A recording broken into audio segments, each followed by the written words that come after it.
This video, we find out rubbing is racing in touring cars.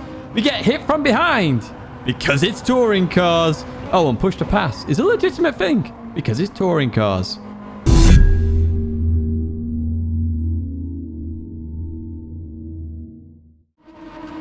Hello everyone, and welcome to the Nations Cup, where we are in Honda Civic touring cars. Yes, that is right, folks.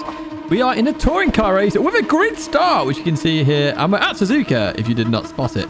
Now, we're starting P14, so I jumped on this at the very last second and thought, hey, let's give it a go.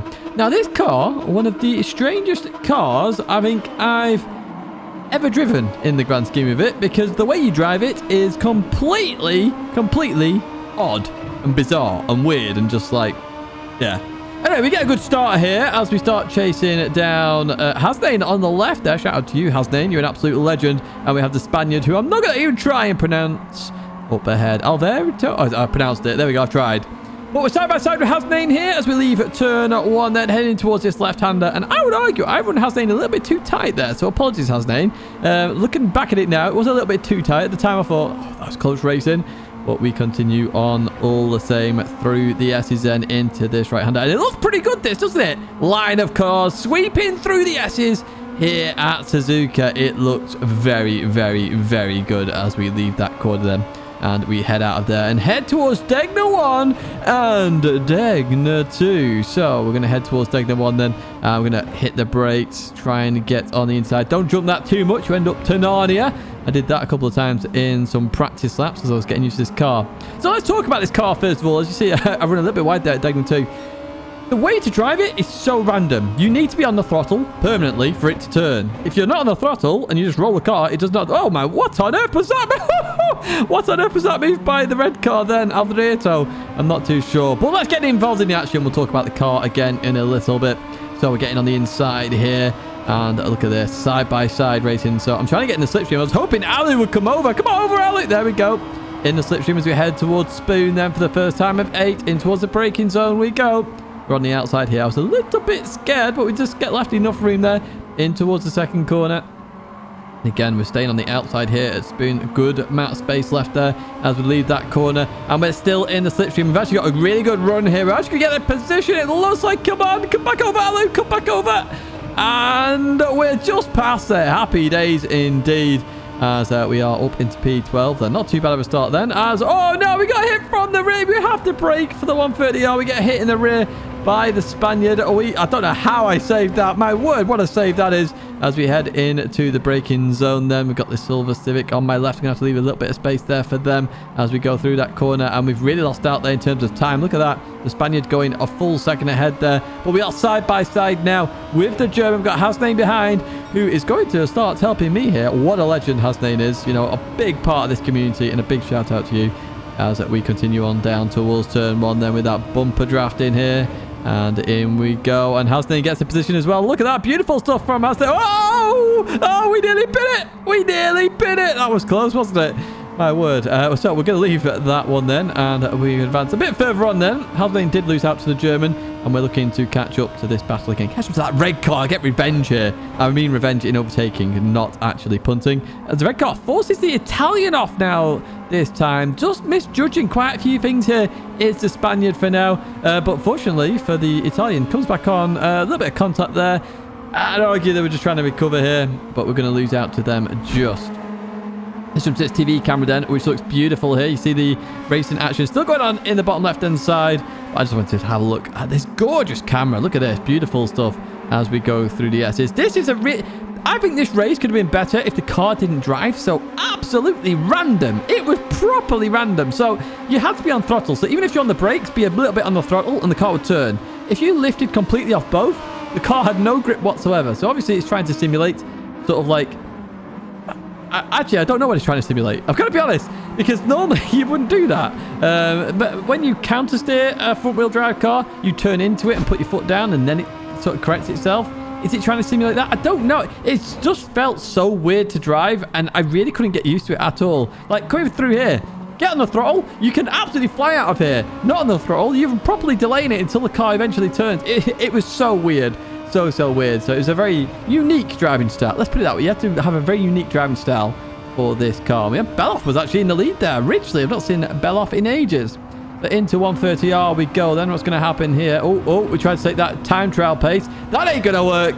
As we come back, I'll save it again. Look at that. Twice I've saved it at the 130R. I'm not doing too shabby here at all.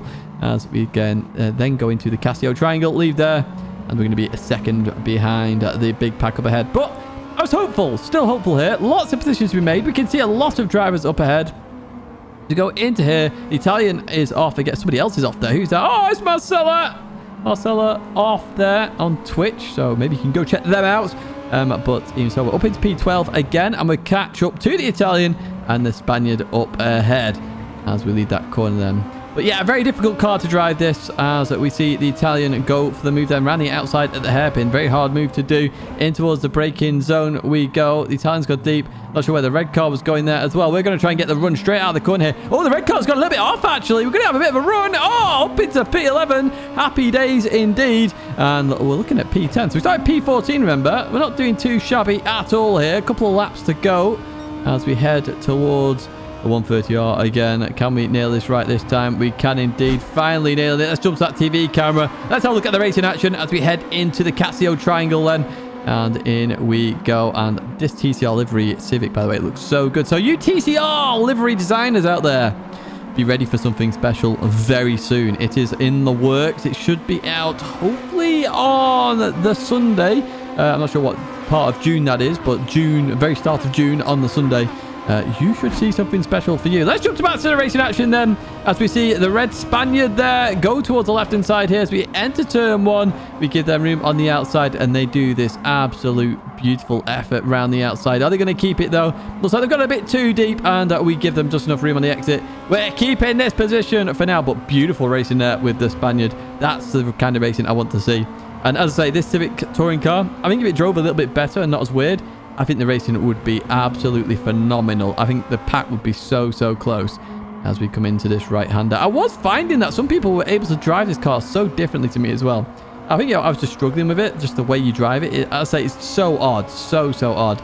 It's something that I've never really driven a car this way before.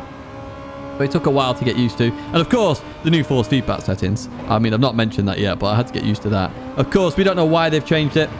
But hopefully they can solve it or sort it or do whatever they need to do very soon.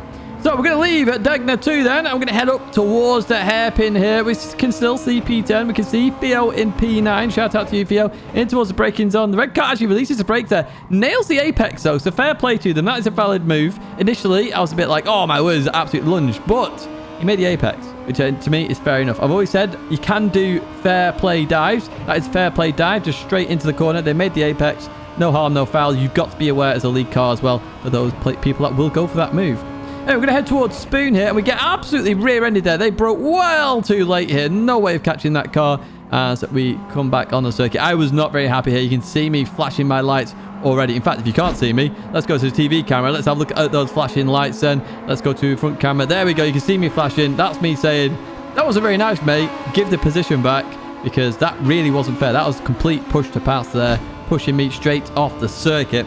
So we're going to head towards 130R then, and through we go. Keeping it nice and safe this time, not going too wide here. In fact, what we're going to do, we're going to advance to the last lap, because nothing really changes here as we head in towards the braking zone then for the final time here in the Casio triangle. So through we go, through the left, and then up ahead. They just run way too wide here. I was like, go on, give a penalty, give a penalty. Because if you look at the gap on the left-hand side, I'm within a second, and it's a 0.5 penalty, so guess what that means? Round into one. Yes, that's right, folks. We end up in P11 in the end. Congrats to Beloff there for the victory. I say, a very hard car to drive, so getting a victory in this car, brilliant stuff, and fantastic race there throughout. I say, a bit questionable with some of the Spaniards' moves, but we did have some clean racing there with them. And I do hope you have enjoyed this video, folks. Do give it a like on the way out. Subscribe to the channel to stay in touch with all the latest content. That's going to be it for me, folks. Au revoir, farewell, and have a good day wherever you are in the world.